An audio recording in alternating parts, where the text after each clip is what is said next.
This is Azaxa, and welcome to my guide on Cosmic Carnage for the Sega 32X. Now I'm only going to talk about the basics for the most part, as that's really all you need in order to get through this game in the single player mode. If you want to learn all of the advanced stuff, and trust me, there's a lot of advanced stuff in this game, you can check out the description for a guide below. Now without further ado, let's get straight into it.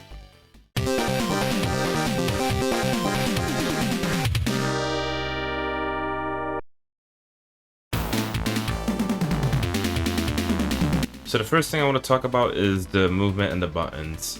As for movement, it's self-explanatory. You can move forward, backward, you can jump up, or you can jump backward and forward.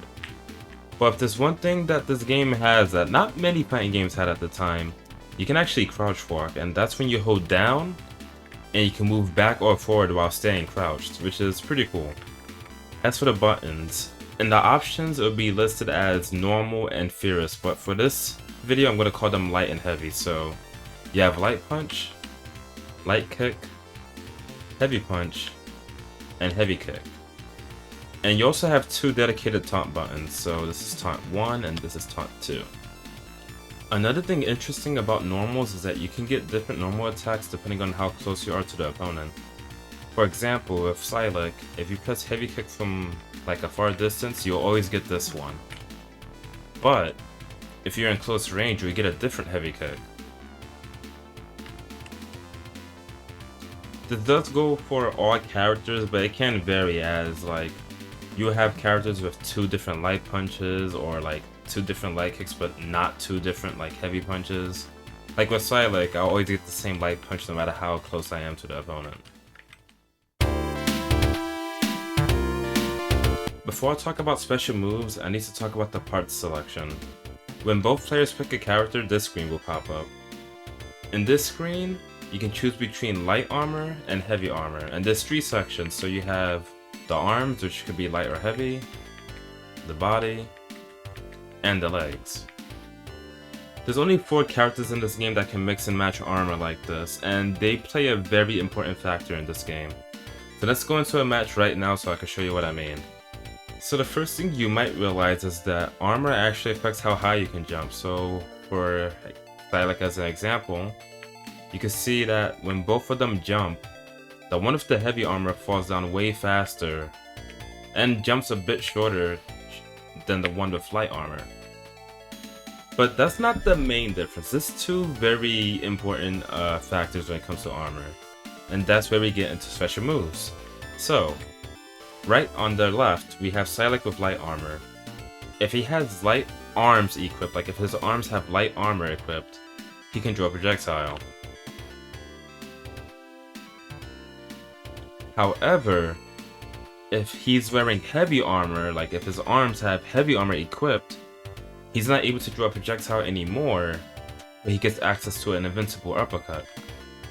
I should say uppercut. But yeah. So the armor you pick is very important, since it actually affects what special moves you're able to do. And to show another example, if you have the light body armor equipped, you can do this anti-air projectile.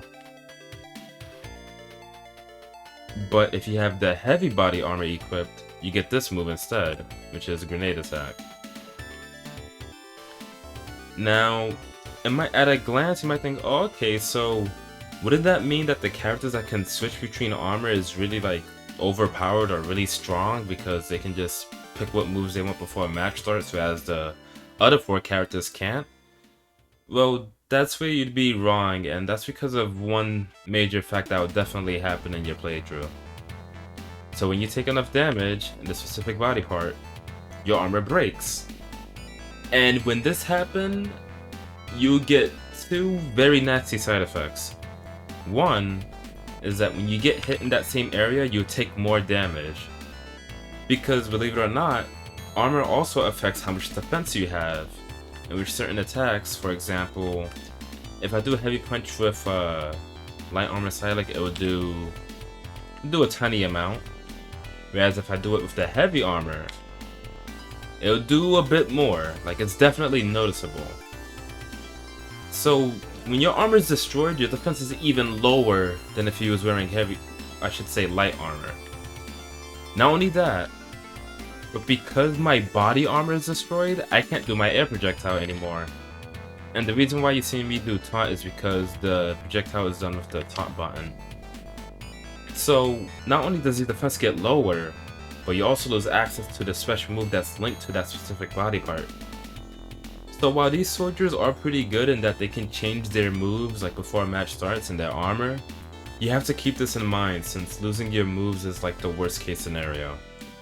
Thankfully, all of the soldiers have at least 1 or 2 moves that can be done no matter which armor you're wearing or even if they get destroyed. And for Silex's case, even if all of his armor is destroyed, he can do double needle kick. One more thing I should mention about armor is that it can also affect how your normals work. And what I mean by that is, let's take a light kick for example. So with light armor Silex, if he does light kick while standing, it'll keep the opponent standing, right? Okay, he just gets pushed back. But if he does light kick while crouching, the opponent gets launched. Now, that sounds normal at first, but let's look at heavy armor Silex. If he does it while standing, now the standing light kick launches, but if he does it while crouching, it doesn't launch anymore. And when armor gets destroyed, like for example, and then we try to break the heavy armor Silex armor, when armor gets destroyed, it pretty much has the same properties as light armor. So because the heavy legs is destroyed, now crouching light kick will launch, and standing light kick will keep them standing.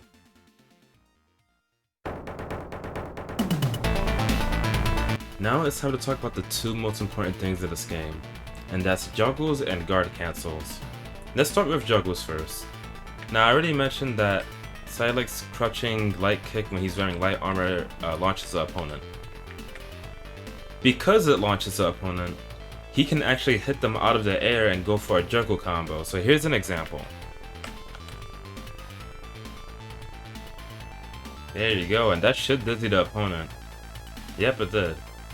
So if you haven't seen it from that example alone, juggle combos are really strong because they deal a lot of damage, and if performed right, they can dizzy the opponent. However, the only issue with juggle combos is 2 things.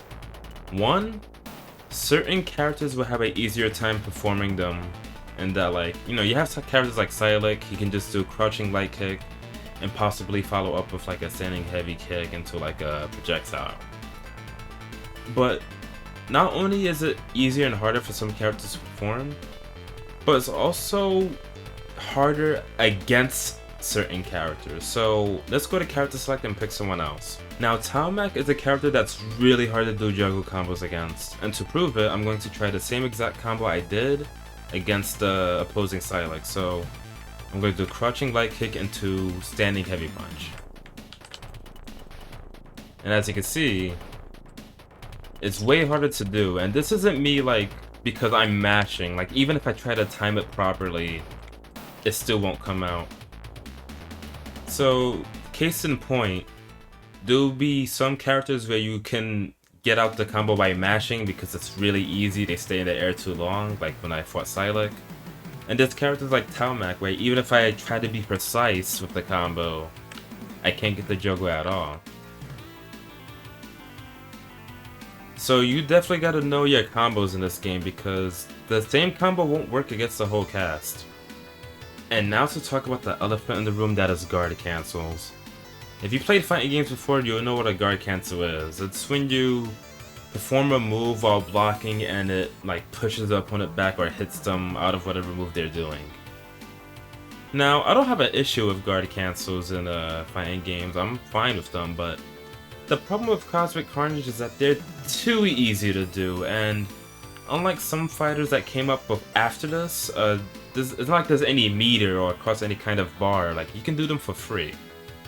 For example, if the opponent is hitting you at any time and you block it, you can press anything you want and you'll be able to hit them back.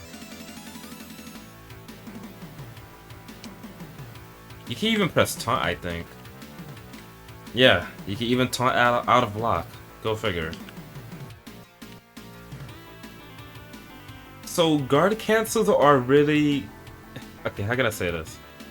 Against the CPU, they're really great because the CPU isn't really aware of guard cancel, so they'll block your attacks forever, and because they don't know about it, they'll just attack you blindly, or like, you know, whenever you're supposedly open, and you can just block that attack and hit them back. Like, guard cancels make beating the CPU very easy.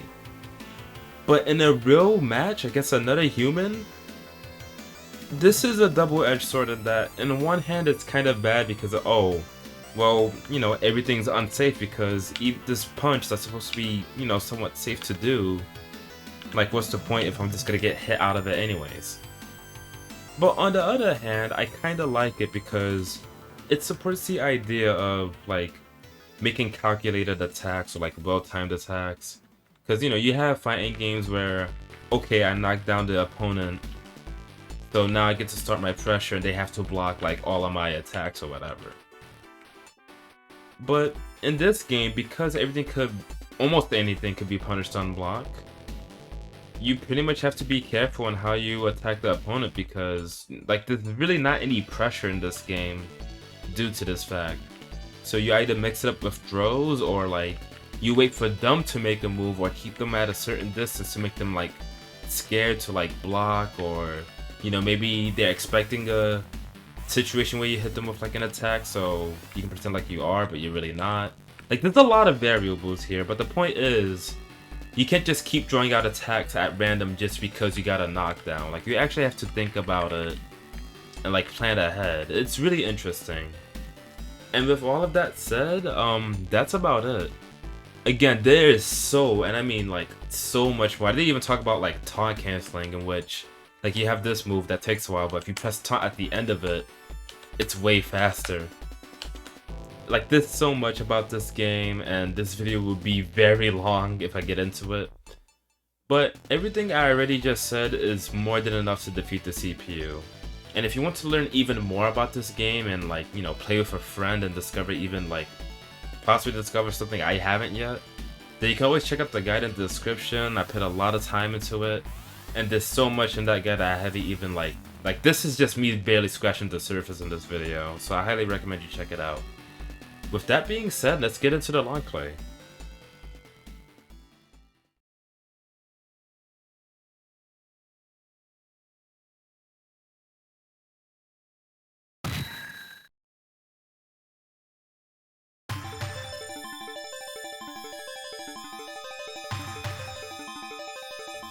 Light years away, in an uncharted star system, an incident of epic proportions has occurred. The banished crew of an intergalactic prison barge en route to a celestial mine has overpowered their captors. During their rebellious assault, most of the ship's controls and life support systems were severely damaged. For days, the barge drifted aimlessly through space. The renegade crew realized that their only hope was to hijack another ship. They activated a distress beacon and managed to lure a military cruiser within their reach. The renegades engaged their engines and smashed into the starboard site of the unsuspecting military cruiser and then boarded it. What the renegades did not anticipate was the tremendous impact would destroy all but one of the escape pods. Now, the 4 survivors of each ship must fight for their only chance of salvation. The last escape pod. The carnage begins.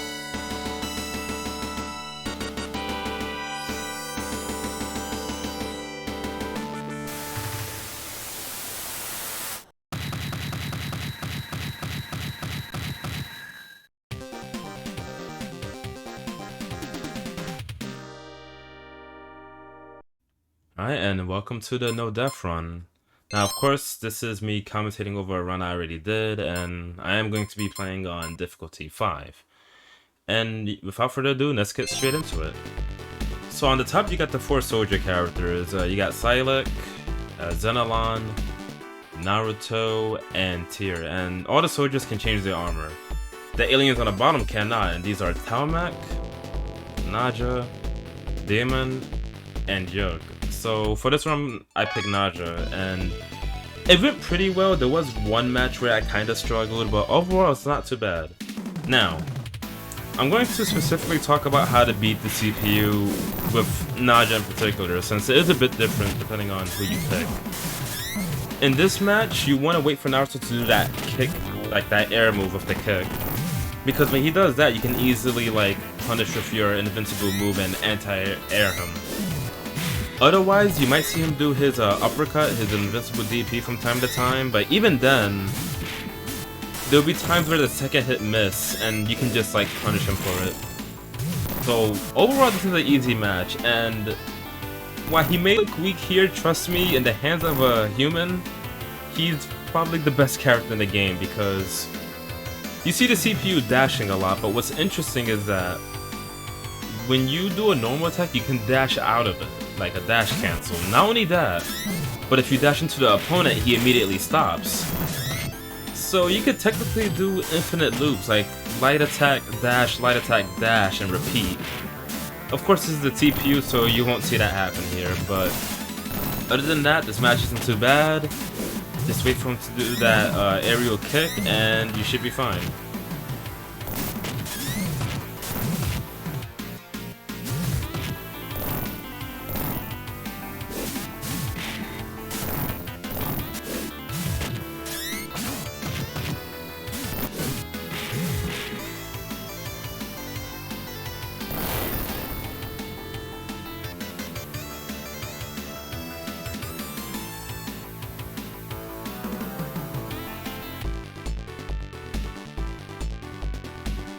Alright, and next up is Demon, and he's a very interesting character in that he's like a glass cannon. So the benefits is that he's the fastest character in the game. Fast walk speed, fast jump, and he potentially has like a grab loop in which when he grabs you and knocks you down, he could grab you again as you're getting up, and there's nothing you can do about it. And I say potentially because I'm not sure if it's true or not. Maybe it's not a grab loop, maybe it is. But whether it is or not, it is very convincing, like it's hard to get out of. As for the downsides, the reason why he's a glass cannon is because when you launch him, he's incredibly easy to juggle. Like he suffers from some kind of bug where when you juggle him, like when you do a launcher, he like bounces up and it gives you so much time to like juggle him over and over until he gets dizzy or dies. And yeah, that's pretty much Demon in a nutshell. Other than that, as for the CPU, he'll keep using that move, like that overhead hook that has a lot of reach. Even though it's invincible at the start, you can punish it by using your own invincible move, like on reaction. And as long as you do that, this fight's pretty easy, and yeah, that's about it.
Alright, and the next character is Silik. Now, this is your true, like, this is definitely a main character. He has all the tools you would need. On light armor, he has two different projectiles. One way he shoots straight, and one way he shoots up, which is pretty cool. Like, he shoots at, like, a diagonal angle, which is good for hitting the opponent out of the air.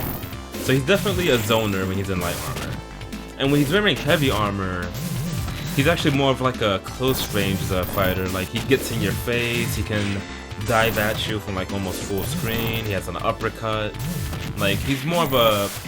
It's really cool. So yeah, he either gets in your face or he's at, you know, full screen chucking projectiles in light armor.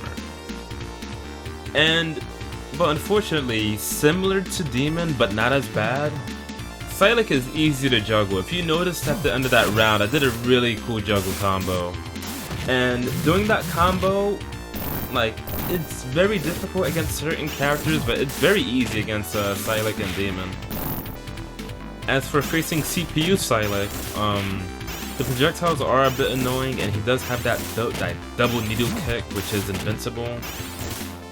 But honestly, it's not that hard of a fight. You just gotta like get in there and use your invincible moves, and once you get the Dizzy, that's where you can go in and do your combos since he's easy to juggle.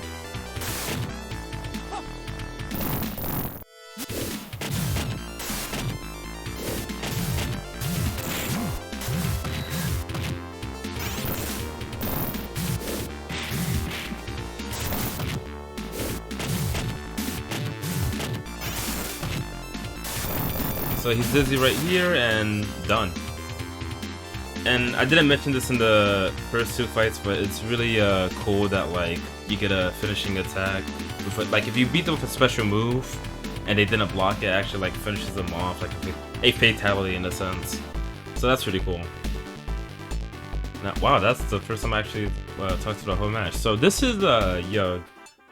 I don't really like facing him in that he's really, don't get me wrong, he's really easy, but because he has high defense and because he's hard to juggle, it's like almost impossible unless you're picking maybe someone like Zen Alon who can juggle opponents very easily. This match takes a while and it's kinda lame. Other than that, he's pretty easy because he does that spinning move, but unfortunately, that move can only hit 2 times. The rest of the attacks don't hit at all. So even if you get hit by it, you have so much time to like punish him for it. Other than that, he will do his command grab where he like right there where he just grabs you from a range and then performs one of his grabs. But as long as you just keep making him do that spinning move, he's pretty easy. Now of course that's the CPU Yug. If you're talking about a human player, if he's definitely like a character that could like perform what I think is a real grab loop. Like I already mentioned Damon, how he potentially has a grab loop that might or might not be true. Yug, I'm sure has a grab loop because when he does that command throw, and he does it on your wake up, like when you're getting up, even if you input an invincible move, like it will just blow through and you get grabbed anyways. So you pretty much have to like if the human player grabs you once and knows how to time the next one, that it's pretty much GG, like it's over. Thankfully that's not the case here, the CPU is not that smart. So as long as you keep punishing that spinning move, you should be fine.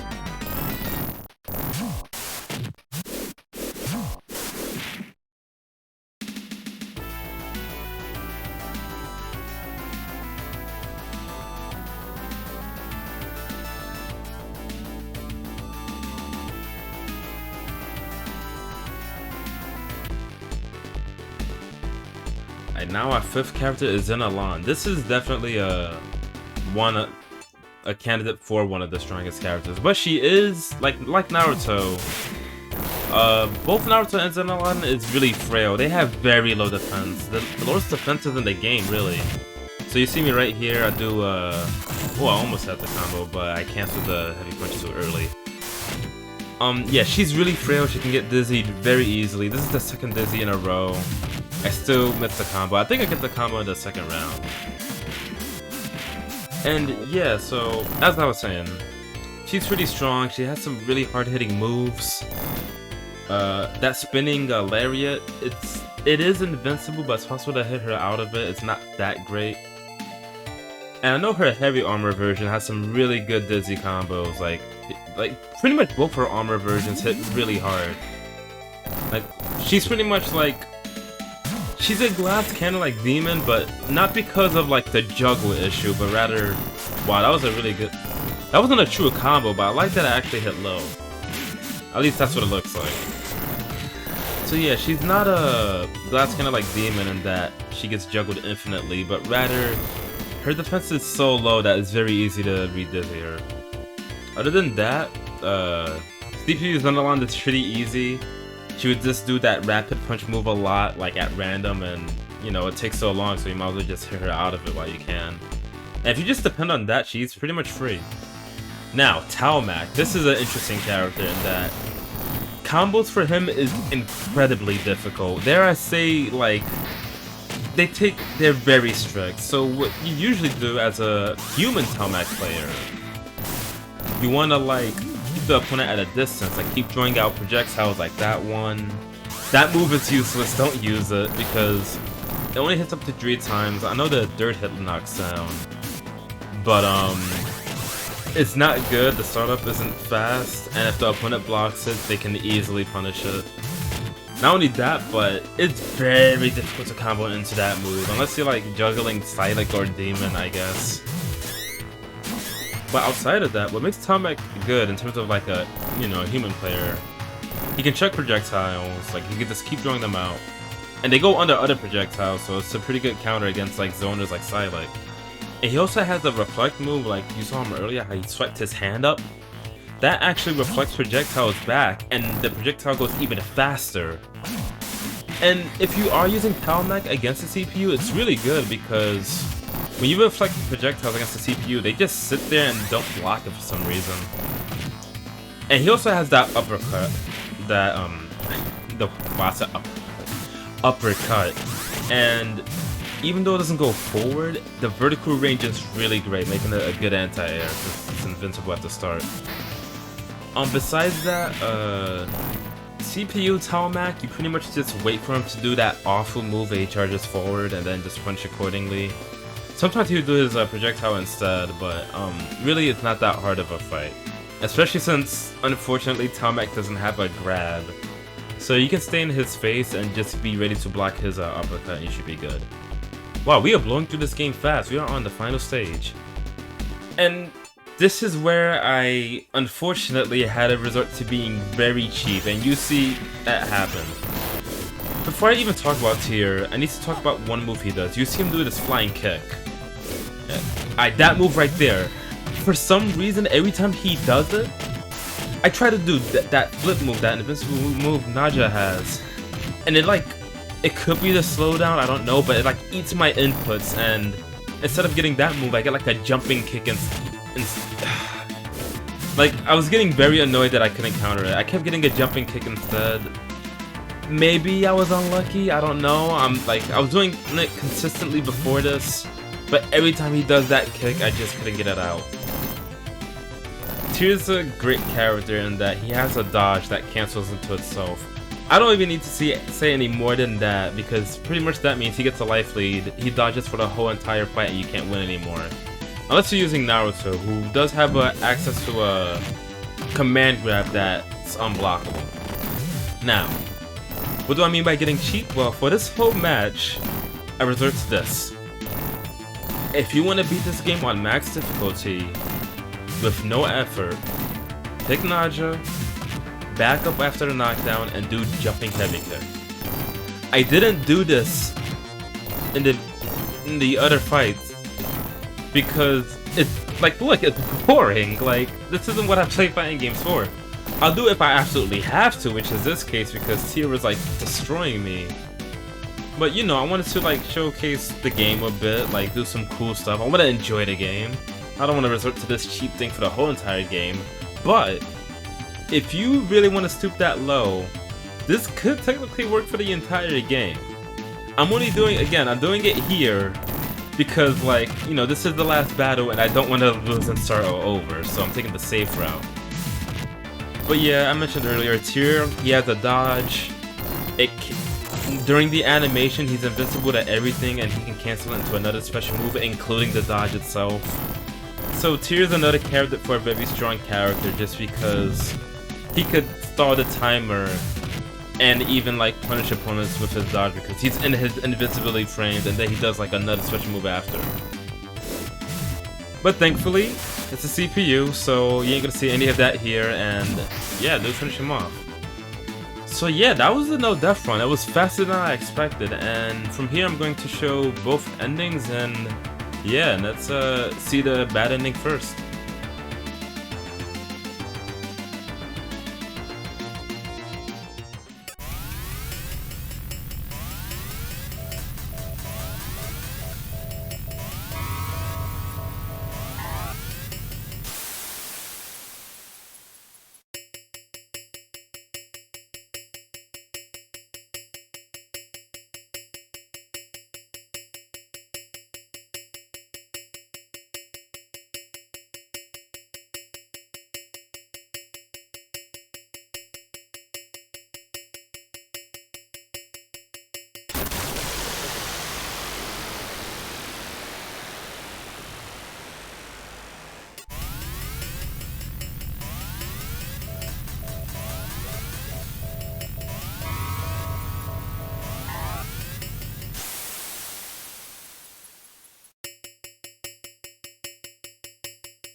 You are the winner of the Carnage.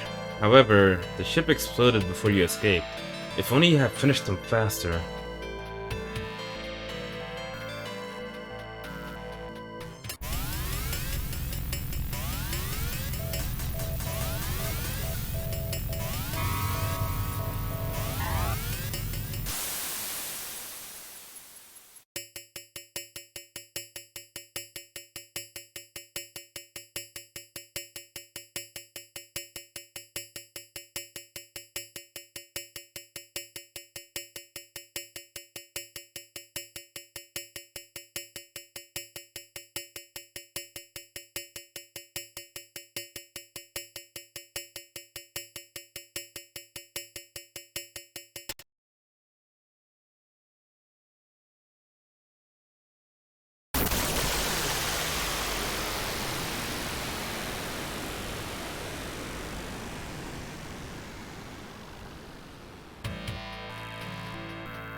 Congratulations, you've survived the Cosmic Carnage.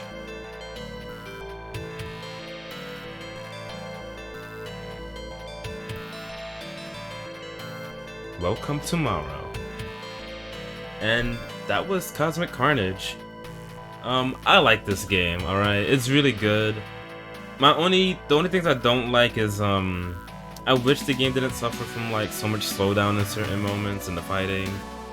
There really isn't that much to do in the single player since everyone has the same ending. Like, you know, it's just them escaping and that's it, or them blowing up. So playing this alone isn't very fun, but playing this with others that's where the fun is. And, you know, it's a fighting game. It's naturally like that. You need you play it with a friend, you enjoy it. And Cosmic Carnage is a good fighting game. It's broken in some areas, like, you know, there's some unbalanced, like, some very unbalanced issues here and there, like Naruto's dash cancel, here being able to cancel his dodge into itself, and Yug possibly having a easy grab loop. But, you know, even the unbalanced fighting games can be fun, and this is definitely one of them. I love this game, I love the graphics, the characters, I'm a big fan of the music especially. I didn't even get to talk about the music of this game. Like, it's just I really love it. It's amazing. Like, the composer did a really good job here. But yeah, this is definitely one of those games I played when I was younger. I played it a lot, and I played it at a time where I didn't know much about fighting games. Like, I knew how to do motions, I knew how to do like regular special moves, but I didn't know, like, I didn't even know about guard cancel, and that's like the most obvious thing you can find in that game. Like, you know, any player that's mashing buttons during block can figure out guard cancels no problem. I wasn't one of those players, surprisingly. But yeah, like, but even then, like, despite me not knowing much when I played it back then, I still enjoyed it, and I loved the game since then, and I guess me doing a guide now is showing my appreciation for it. So with that said, I hope you enjoyed this video, and I hope you learned something from this, or heck, even the guide in the description. I'm gonna do something maybe a bit more easier in terms of like guide making for the next game, but again, I hope you enjoyed. At least give this game a shot if you haven't already, and I'll see you next time.